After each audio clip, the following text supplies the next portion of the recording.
6,000 years ago, Europeans were still mainly using stone tools. But around the Great Lakes region, metal had been used for already 3,000 years at this point. Native Americans had learned how to mine and shape copper into crazy tools like this 21-inch sword thousands of years before Europeans even knew what copper was. And yes, this is based off of a real artifact that was found in Ontario. It was found simply lying on a beach. It was over 21 inches, making it the size of a sword, and you can see it even here on display at a museum.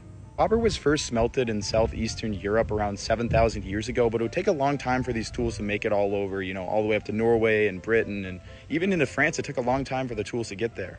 Copper was first mined and worked in North America around 10,000 years ago, 3,000 years before Europe. That's because in the Great Lakes region, you can find copper literally sticking out of the ground. It's everywhere. Just look at these insane photos from the Michigan copper boom. That's thousands and thousands of pounds of copper.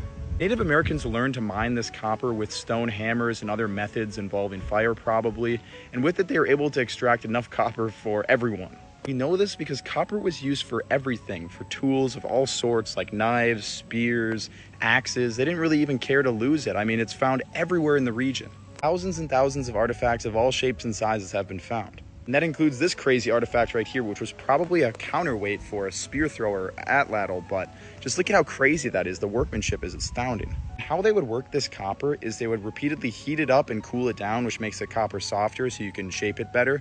And they'd start with, like a little brick of copper, and then they'd slowly over time just keep hammering it out into a shape, and eventually you can make a lot of crazy artifacts. This includes crazy fish spears like this right here. This is called a Leicester spear.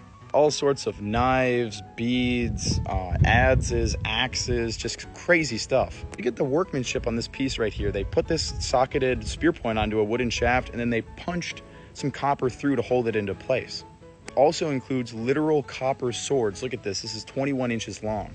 I'm so obsessed with the copper culture that I even recreated this exact blade. Just look at that thing. Just shining golden copper. I guess it's not golden, but look at that. It's beautiful. So while Europeans were still using stone, Native Americans were using copper way before them, literally thousands of years before them.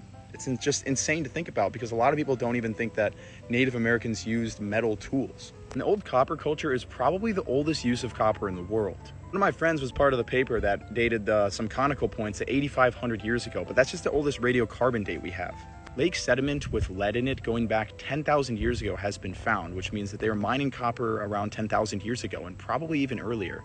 It's even possible that the Clovis culture, one of the first big cultures in the Americas, which was hunting mammoths in Macedon around 13,000 years ago, may have even made copper Clovis points. Now this is controversial. I'm not saying that this is a real example. This might be a fake right here, but it doesn't also rule out that the